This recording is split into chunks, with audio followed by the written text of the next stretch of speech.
I used to live in Colorado, and in true Colorado fashion, my family decided we wanted to take a trip up to Pikes Peak, which is in the Rocky Mountains. So on this hour-plus long drive up the mountain, we were encountering all these hairpin turns. Of course, it was all uphill, but there were no guardrails to be seen. I remember feeling so unsafe and so afraid because you would look down like to your right and it would just be a cliff, and that's all you could see. I just remember having these feelings of anytime the wind would blow, we would feel our car drift when we get closer to the edge, and I could just picture our car going down this hill, and I was terrified.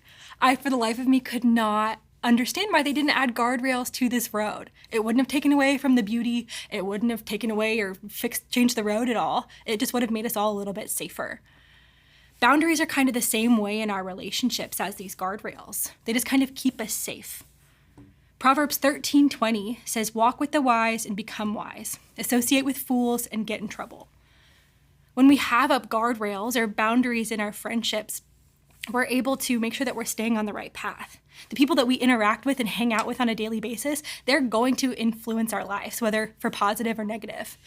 I don't know if you've noticed, but maybe you have a friend that's a little bit more negative, and when you're spending a lot of time around them, you start to recognize that you're starting to feel a little bit more negative, have more negative thoughts.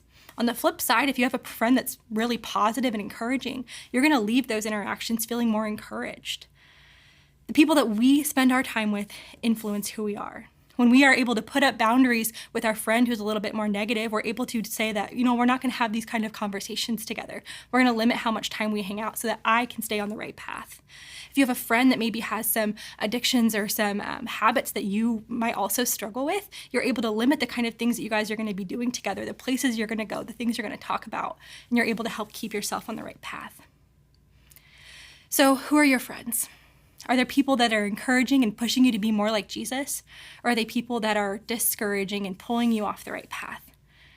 I want to challenge you today to take a deep look and maybe even consider putting up some guardrails in your friendships to keep you on the right path.